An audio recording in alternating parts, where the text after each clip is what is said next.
Okay. Ito kasing mga dilawista. Kasi wala, lagi ko itong sinasabi ha, wala ng mga loyalista na nananatili kay PBBM.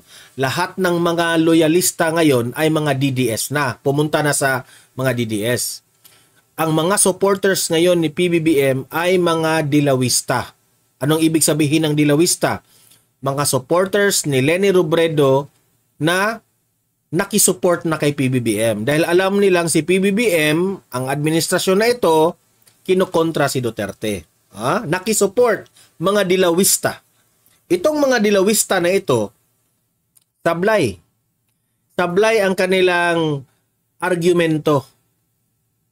Magrarally, pati itong mga dilawista vloggers, sabi, bakit raw itong si Vice President Inday Sara Duterte,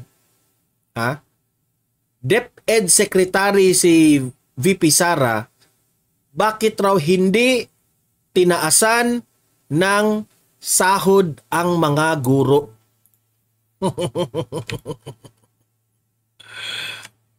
Para makita yung mga comments ninyo. Bakit raw hindi itinaas ang sahod ng mga teachers? Okay yun. Sino ba namang hindi? Pati ako. I am education graduate. Graduate ako. Magtuturo sana ako. No? Pero because of some circumstances, hindi ako nakapagpatuloy ng pagturo bilang isang guro dahil nga I'm also a dance instructor. So mas pinili ko yung dance instructor na magtuturo ako ng mga iba't ibang mga cultural activities, pati itong mga different genres of dances. Mas pinili ko kasi doon ako masaya eh. Okay? In demand yung pagiging dance instructor ko. Then I find it mas effective ako, mas productive ako kapag tuturo ako ng sayaw. Okay? Compare sa I can touch more lives sa ating community kung magtuturo ako ng sayaw. Compare sa magtuturo ako ng pagiging guro. Okay? So, mas masaya ako, mas effective ako, mas productive ako kung tuturo lang ako ng sayaw. Okay? Kaya hindi ako natuloy na magiging bilang isang guro. No? Yung pagtaas ng mga sahod ng mga guro, okay ako doon. Wala akong problema doon. I'm 100% okay with that. Kasi yung ating mga guro, mahirap yung trabaho ng bilang isang guro, no? How many students you have, no? Lahat ng mga estudyante ay uunawain mo ang kanilang mga behavior, bawat isa sa kanila uunawain mo ang kanilang sitwasyon, problema, kung ano-ano man yan. Bilang isang guro, ikaw yung mag-understand sa kanila, no? Mahirap maging guro. Gagawa ka pa ng mga preparations bago ka magturo. Ngayon, kung sasabihin nyo na taasan ang sahod ng mga guro, tamang-tama lang yun na taasan ang sahod ng mga guro. Pero, hindi ko makakalimutan yan. Si Duterte, ang tatay ni VP Sara, isa sa mga instrumento na tumaas ang sahod ng mga guro. Kasi yung nanay ni Tatay Digong naging teacher din yun eh. Nafi-feel niya na dapat talaga taasan ang sahod ng mga guro. Okay? So, sabi ko nga sa inyo, ang isang problema ay masusolusyonan kung na-experience ng isang political leader yan. So, na-experience na yan ni former President Duterte na mahirap maging guro. Base sa kanyang na-observe sa kanyang nanay. So, tinaasan ni former President Duterte, sa panahon niyang presidente siya, tinaasan niya ang mga sahod ng mga guro. Di ba? Ngayon, na ang kanyang anak ay DepEd Secretary na, nagdidemand itong mga sablay na mga dilawista eh. Ito yung argumento nila. Dapat raw taasan ang sahod ng mga guro dahil nagtaasan na raw yung bilihin ng mga pagkain. Sabi ko sablay.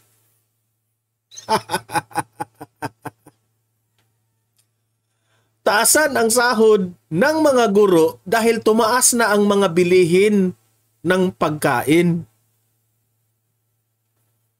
Kung ang argumento nyo na ang punteriya ninyo si VP Sara, bakit hindi nyo muna babatikusin ang inyong presidente na si PBBM?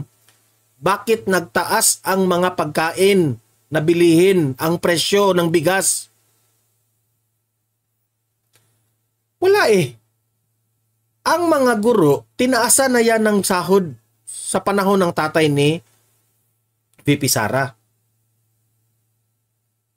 Kung sasabihin mo tumaas yung bilihin ng mga pagkain, blame it to Bongbong Marcos. Bago nyo babatikusin si VP Sara dyan sa argumento nyo, batikusin nyo muna ang junior nyo. Bakit nagmahalan ang pagkain? Bakit nagmahalan ang bigas? Di ba? Si VP Sara gustong tumaas ang sahod ng mga guro. Pero wala sa kanya ang budget. I know for sure.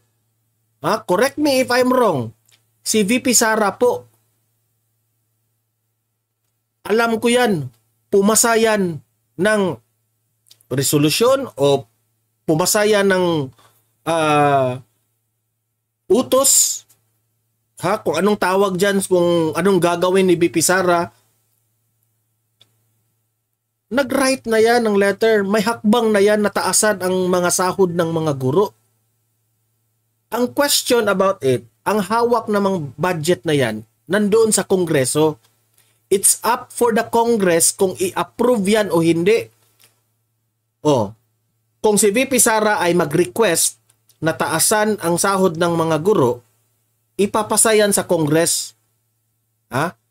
Ang Congress na ang mag-a-approve doon, sina Martin Romualdez.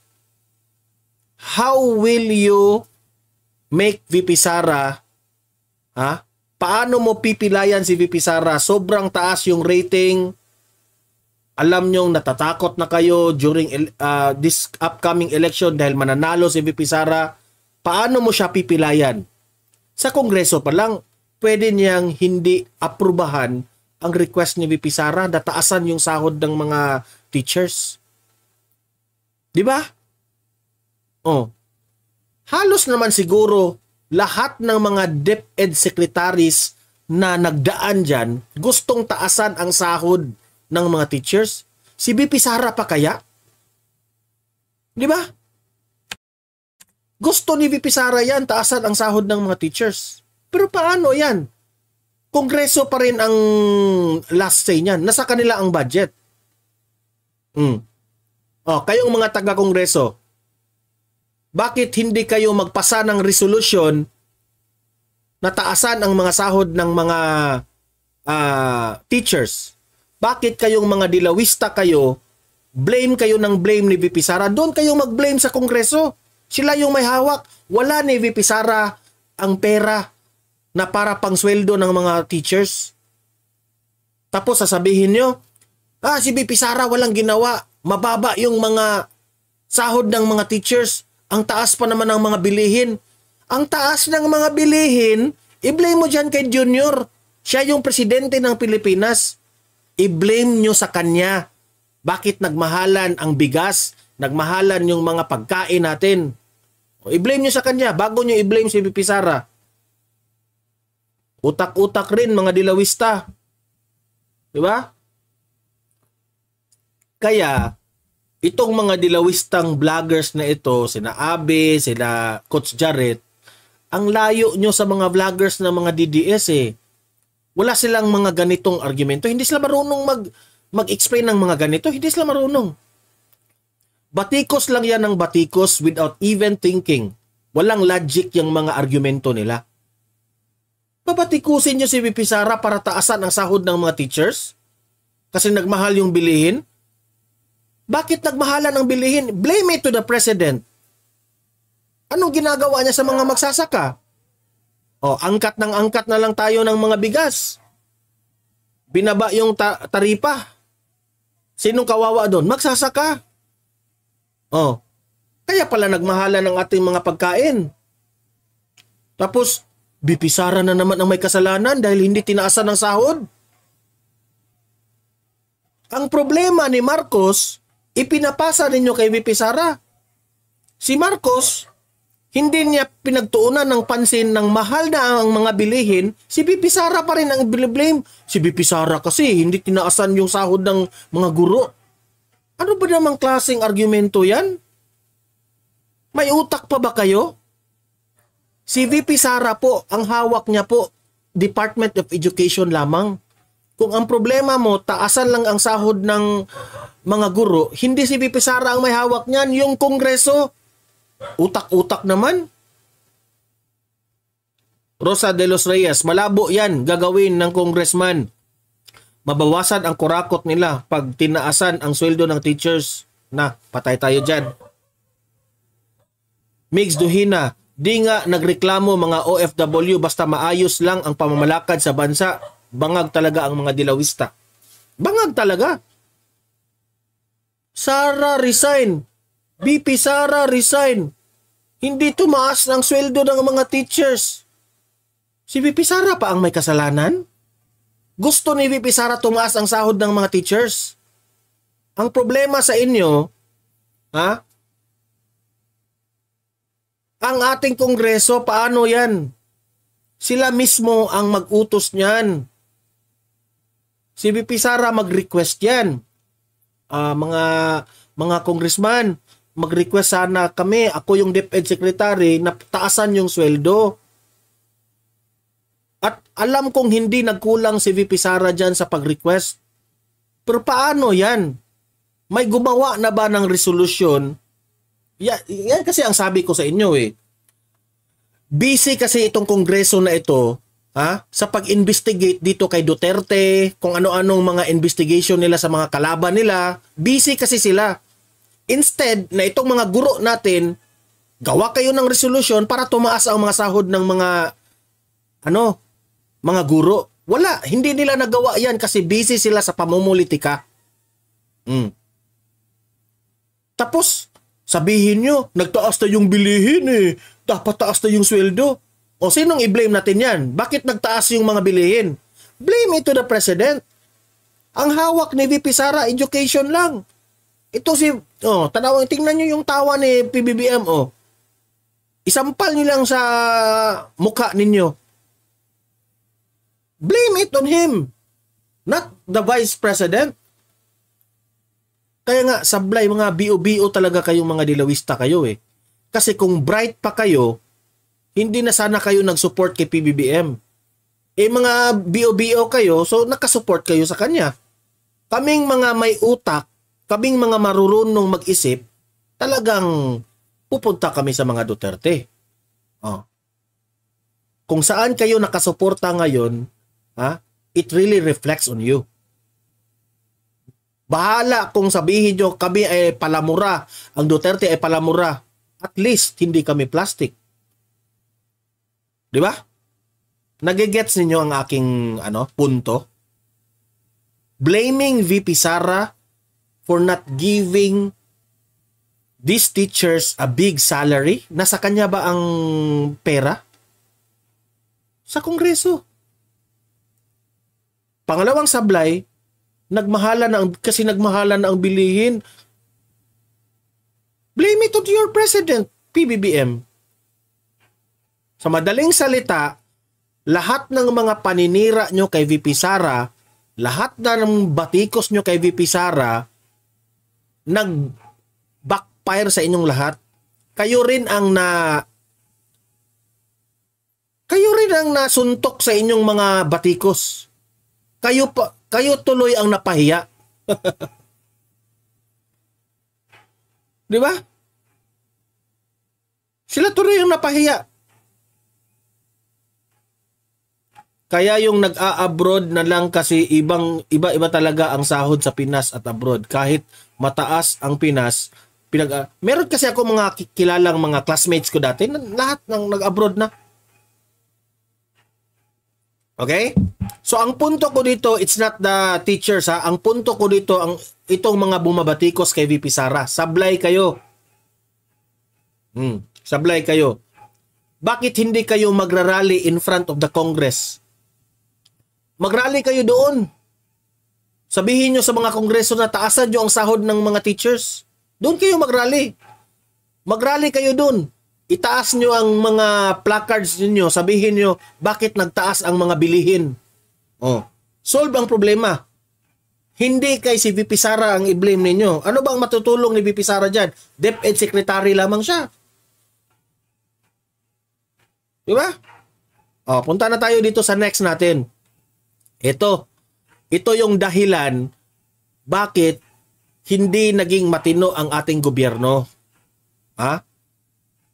Busy sila eh.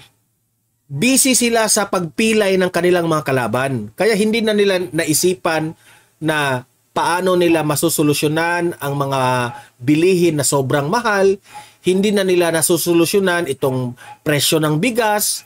Hindi na nila nasusolusyonan itong mga pagtaas ng mga sweldo ng mga government officials. Wala sila sa focus eh. Ang focus nila iba. Ang agenda nila, ang vested interest nila na sa pagdating ng upcoming election, sila pa rin ang mananalo. Kaya pipilayan muna namin yung aming mga kalaban during election para kami pa rin ang mananalo. So syempre, inuna nila ang kanilang sarili, itong mga politicians na ito. Inuna nila. Kaya, tayong taong bayan, kawawa. Hindi na nasusolusyonan ng ating mga problema. Isa na dito. Itong issue ngayon na ini-investigate si Duterte dyan sa Farmally na yan. Pagkarinig nitong ex-senator na si Gordon, biniblame niya si Duterte for Farmally scandal, calls it a biggest scam. Sabi ni Gordon, si Gordon, ay, naku, Gordon, ang kapal ng mukha mo. Sabi ni Gordon, biggest scam raw dong ginawa ni Duterte sa Farmally during the pandemic. Former Senator Richard Gordon calls the Farmally Pharmaceutical Corporation scandal and the biggest scam. Ang tingin ko dito ang opinion ko dyan, sablay ka Gordon. Sobrang sablay mo. Alam niyo ba kung bakit? Noong ikaw nagme-message na yung aking asawa. Hello Brad, Stephen, yung aking anak nanonood. At pati yung asawa ko nanonood. Naghihintay sila sa akin. Alam mo Gordon, sablay ka eh. Nung nalaman niya na inimbestigahan ito ng Kongreso, atat na atat sa media, nagpapa-interview ka agad, atat na atat kasi pagkakataon ko na ito. Atat na atat si Gordon. Kasi si Duterte na yung tinitira eh, atat na atat. Sabi ko, sablay na naman si Gordon dito. Unang-una Gordon tinawag mong biggest scam si Duterte dito sa Farmally scandal. Tanong ko lang sa inyo, hindi mo ba inimbestigahan ito nung ikaw ay senador?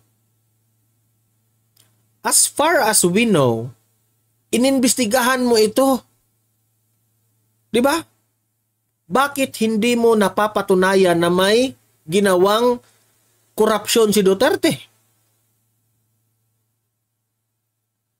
Buong pandemic, inimbestigahan mo ito, Gordon. Buong pandemic. halos instead na mag-focus tayo na paano natin matutulungan ang mamamayang Pilipino, ikaw rin naghihiring ka sa Kongreso. Ano mo, pinopolitika mo, minalisya mo eh. Ha? May malis ka sa ginawa ng solusyon ng ating Pangulo. Buong pandemic yan ha. Naghihiring ka sa Senado tungkol dito. Wala kang napatunayan na may sala. Kinontempt mo pa yung mga in-invite mo dyan. Still, wala kang nakuha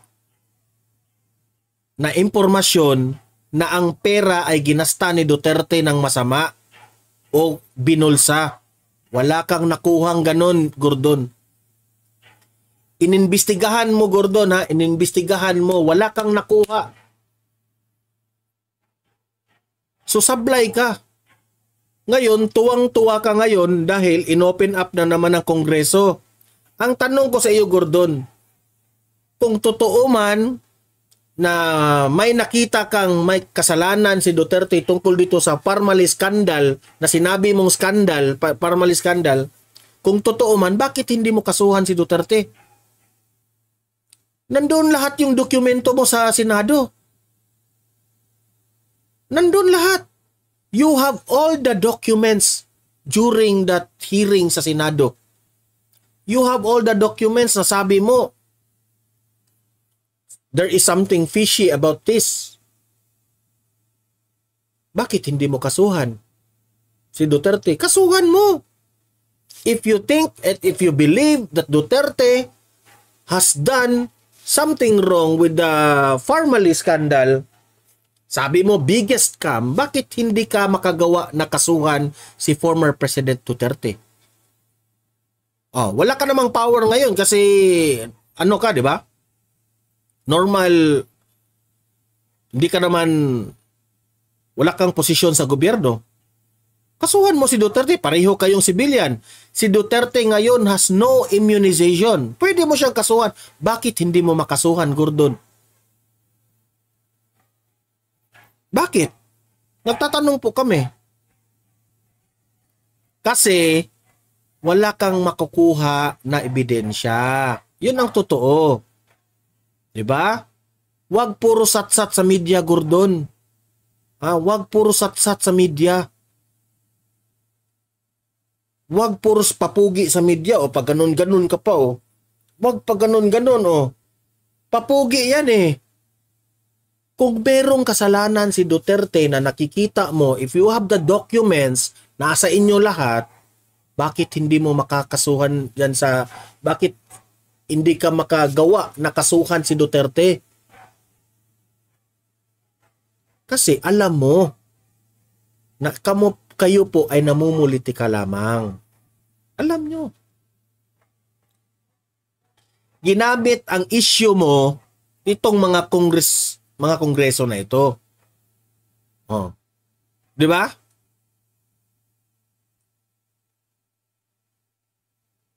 Gawan nyo pa ng kasalanan si Duterte eh. Now, may isa pa akong argumento dyan.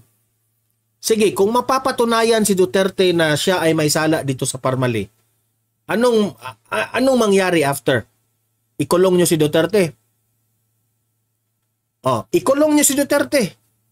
Ang tanong, tatakbo pa ba si Duterte bilang presidente? Hindi na. Bababa ba ang sahod ng bababa ba ang presyo ng bigas kapag si Duterte ay makulong? Uunlad ba ang Pilipinas natin kung si Duterte ay makulong? Bakit atat na atat kayong makulong si Duterte? Bakit ang init ng ulo ninyo kapag si Duterte na? Wala. This is not the solution sa ating problema ng Pilipinas. Pero nakafocus kayo lahat kay Duterte ngayon. Bakit? Insecure ba kayo dahil mahal siya ng taong bayan?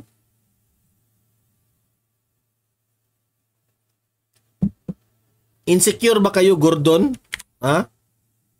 Dahil natalo ka? Insecure ka ba kay natalo ka? Sabi ni Mix Dohina, sabi ko na lalabas si Trililing, Gordon, si Dilima, ano naman. Lalabas yan lahat. Ako, hindi ako papayag niyan, ha? Ako bilang vlogger ng mga Duterte, no? Ako, volunteer ko ito dahil gusto ko yung pamumuno ni former President Duterte.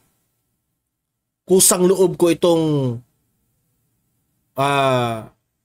nag-volunteer na nagdesisyon ako na mag-vlog, ilabas ko ang sarili kong opinion tungkol dito dahil gusto kong ipagtanggol ang former President Duterte.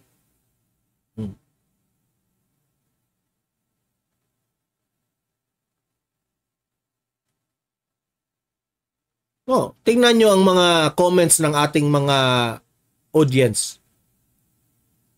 They are enumerating the problems of the Philippines. Oh, tingnan nyo ang mga comment, oh. Kung merong enumeration, perfect na itong mga audience ko sa exam. Oh, enumerate itong mga problema ng Pilipinas, tapos ang itinuturo nyo si Duterte, Duterte, Duterte. Duterte lahat ng may kasalanan. Pati itong pagbaha ng Davao, kung umuulan ng very heavy rain at yung Davao ay nagbaha, sabihin pa na nasaan yung budget? Biniblame. Klaseng.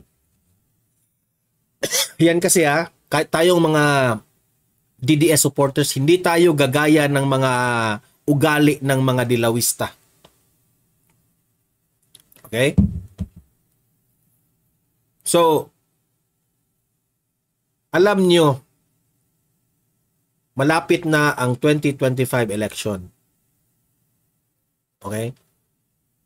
Tayo po, be responsible kung sino yung iboto natin. Anong ibig sabihin doon na be responsible? Huwag kang bumoto sa isang politician na hindi mo alam ang kanyang background. Bago ka bumoto sa isang politician, alamin mo kung meron ba siyang nagawa sa kanyang kapwa. Okay? This time, let's be responsible. Kung hindi tayo nagiging responsable sa pagboto natin sa mga politicians dati na nabudol tayo, this time we should be responsible. Okay? Let's not blame for the past, but what is important is alam na natin ngayon. Okay? Blame tayo ng blame, wala na tayong magagawa dyan. Ang sa ngayon, alamin muna natin. Ano ba ang nagawa ni Presidente Bongbong Marcos? Bakit natin iboto siya bilang presidente? Ano ang nagawa niya sa kanyang lugar? Sa lugar ng kanyang nanay at tatay, ano ang nagawa ni Bongbong Marcos? Ano ba si Bongbong Marcos nung panahon ay siya ay yung kabataan niya? Nung panahon ay senador itong si Bongbong Marcos, ano ba ang mga naipasa niyang mga batas? Ganun ba? Kasi this coming 2028 election, alamin natin ano ba ang nagawa ni VP Sara sa Davao? Bakit iboboto natin si VP Sara? Kung si Martin Romualdez ay tatakbong presidente, ano ba ang nagawa ni Martin Romualdez nung siya ay House Speaker? Bakit ko siya iboto? Ganun yung ating gagawin. Okay? Questionin natin ang ating sarili bago natin iboto ang isang tao. Okay? Kung itong si Gordon, tatakbo na naman ito bilang senador, tanungin nyo sa sarili nyo, may nagawa ba si Gordon nung siya ay senador? Ano ang mga panukalang batas na naipasa niya? Yun ang ating nakakatulong ba siya sa taong bayan nung panahon ng pandemya? Yun ang mga tanong. Kung wala siyang naitulong, huwag kayong bumoto. Kung sa tingin nyo nakatulong, iboto nyo. Ganon. Okay? Jane Bramlett, ayan, present itong moderator natin si Ma'am Jane. Obsessed na sila sa mga Duterte. Hinihila nila pababa ang mga Duterte pero bumabalik sa kanila. Kita naman sa rating, alam ng taong bayan kung sino kay malasakit at nagtatrabaho para sa tao. Correct. You are very correct, Jane Bramlett. Mix Duhina, wala nang may naipasa si Bangag sa Senado. Tanemi na. Phil Pugoy, wala nga halos nagawa yan si Bangag sa Norte. Ay nako. Winnie Simbahon, kaso pera-pera na ang labanan, boss. Kaya nga, pera-pera ang labanan. Kaya yung ating mga ginagawa ngayon, itong ginagawa ko, ini-educate ko ang mga audience ko dito. Kung merong, sinong sabi nito? Si Ma'am Winnie Simbahon. Kung merong magbigay na pera sa inyo during election, tanggapin nyo. Tanggapin nyo. Pero, at the end of the day, kung ano yung nasa puso nyo, yun ang iboto ninyo. Okay? Yan ang sabi ni former President dati. Former President Duterte. Paano, boss, kung plansado na eleksyon 2025, bayad na ata ang COMELEC? Yan ang isa pa rin problema, Phil Pugoy. Pero sana naman, bantayan natin, di ba? Bantayan natin. I still believe sa ating gobyerno na hindi naman nila ma-manipulate yun, no? So, dapat lang talaga bantayan natin bilang mamamayang Pilipino ang eleksyon na dadating. China noon, Amerika na ngayon. Alam nyo, ang kay Duterte, enemies to none, friends to all. Buong akala natin, yun rin ang susundin ni Bongbong Marcos. Pero hindi. Nagpatuta na tayo sa Amerika. Diba? Huwag kayo padadala sa sweet thoughts. Ayan, tama yan. Si Tolamar Racuz 20. Dudes o layar, dagdag na naman sa problema sa ating bansa si Gordon. Huwag na nyo yung iboto. Huwag na yung Duterte na mismo ang nagsabi sa taong bayan, di ba? As far as we can remember, sabi ni Duterte sa kanyang speech na ako na mismo ang sabi, huwag niyong iboto yan si Gordon. Hindi natalo. Natalo talaga si Gordon. Tolamar Racuz 20 sa mga sugar-coated. So, wala eh. Ganyan eh. Ganyan ang takbo ng ating politika. Winnie Simbahon, kay Mayor Digong, boss, 20,000 pababa ang sahod, walang tax. Correct. Si Duterte kasi, grabe ang kanyang, when it comes sa kanyang damdamin, ang taong bayan, malapit talaga sa kanya. Si dapat nating iboto, no? I think si Bongo. Alam nyo, no, sa totoo lang, dapat talagang manalo itong si Bongo kung anong posisyon ang kanyang tatakbuhin. Kasi alam nyo ba kung bakit? Si Bongo ang pinaka alam na lahat ng ginawa ni former President Duterte.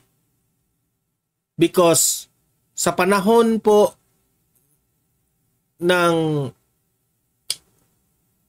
mga nangyayari kay Duterte sa kanyang political career, nandyan si Bongo sa kanyang side. So kung ano yung mga ginagawa ngayon ni Senator Bongo,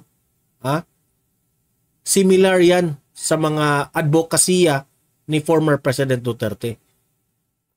Tingnan nyo si Bongo. Nung time na may mga sunog, lindol, kung ano-anong mga disaster, nandun. Pero ngayon, wala na kasi siyang masyadong power kasi hindi na presidente si Duterte. Pero nung time na presidente si former President Duterte, ang grabe si Senator Bongo, ang bilis makarating ng mga nagka-problema nating mamamayan, di ba? Kung matatandaan natin, laging ibinabalita itong si Bongo kung saan-saan umabot eh. 'Di ba? Oh, yes po, Senator Bongo, lalo na Malasakit Center niya, pinag-initan na naman nila. Oh. Pamumulitika yan eh. Ang taong nag-isip ng kabutihan ng kapwa, oh, pipilayan nila because of their political career. Uunahan nila. Pipilayan ko ang mga proyekto ng mga ito para ako yung bida, ako yung manalo during election. Oh. Boboto pa ba tayo dito sa mga plastic na mga kandidato na ito? Bongo the best, yung Malasakit Center nila sa nabatas, ang laki ng pakinabang ng taong bayan lalo na sa mahirap. Alam nyo, sobrang dami ang pera ng Pilipinas. Sobrang dami, guys.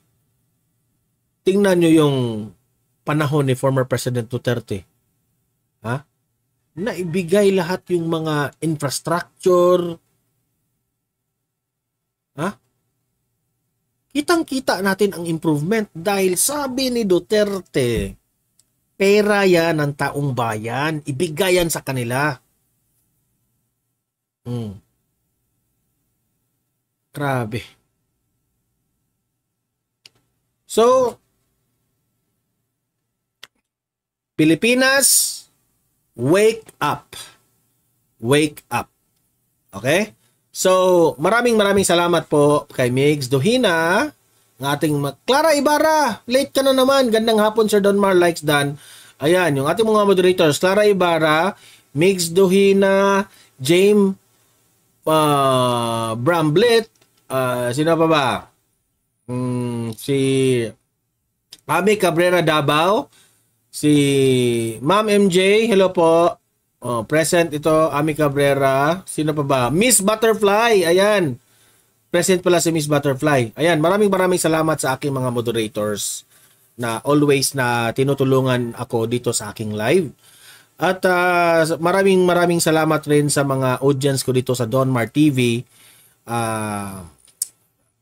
na always kayong nakasuporta sa ating Pangulong Duterte. Okay? Tulungan po natin ang mamamayang Pilipino, taong bayan, dahil ang bida rito sa ating vlog ay ang taong bayan. Okay? Maraming salamat po sa inyong lahat. See you in my next live, guys. See you in my next video. Happy Sunday sa inyong lahat, ha? Enjoy kayo sa inyong mga family ngayon. Nood lang tayo ng mga vlogs. Tapos, don't forget na sabay-sabay kayong kumain sa inyong pamumuhay. Diyan, sa panimalay ninyo. Okay? Sabay-sabay kayong kumain kasi alam kong pagdating ng Monday, busy na naman kayo. It's very important na magkasabay tayong kumain sa ating pamilya. Okay? See you in my next video. Have a great day, have a great night, and God bless po sa inyong lahat. Happy Sunday. God bless. Mabuhay po ang Pilipinas. Mabuhay tayong lahat.